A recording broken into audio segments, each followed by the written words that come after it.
Mod tips. Battle of the 510s. So one of the best upgrades they could do for any box mod is to get a spring-loaded 510 connector. Now two of the most popular aftermarket 510s is the Fat Daddy 510 and the Varitube 510. And I'll put a link down below to where you can get them. Now I wouldn't say that one is superior to the other. They're actually very similar and the installation process is almost identical. Alright, so this is the Fat Daddy 510 connector and over here is the Varitube 510 connector. Now one of the biggest differences that you'll see is the thickness of the top. As you can see, the Fat Daddy is much thicker than the Varitube. Now there are newer versions of the Fat Daddy 510 connector, but this is probably the most common one that you'll see. Now the way that you want to wire this up is that each one contains a housing that can unscrew from the top. Now this housing contains the pin, the spring inside, and this bottom cap. So to remove this cap, all you have to do is just unscrew it. Now you want to be careful because there is a spring inside. So here's the positive pin, and then you'll have a spring that slides over it and also an O-ring. So the Varitube is the same thing. You want to unscrew the housing, and again you have the pin, the spring, and the cap. So just go ahead, unscrew the cap. So here's the pin right there, positive pin, which goes into the housing. And then you have the spring and the cap. So here's all the pieces to the Fat Daddy 510 connector, and here's all the pieces to the Varitube 510 connector. Now you have the top where your atomizer screws onto. You have the positive pin, the plastic housing, the spring, an O-ring, and a bottom cap. And the same thing for the Varitube.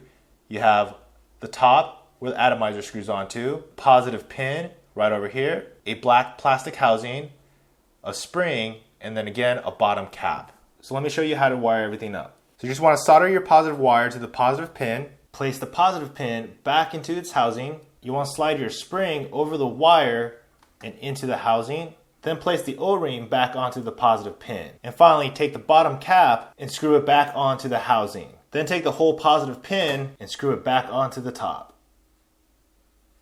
So now you have your spring-loaded 510. Now this tab right here is for your ground wire. So when you're placing this into the box, you want to put the positive side down, take your negative wire, slide it up, then take the nut and screw everything down. So this is the finished install of the Fat Daddy 510 connector.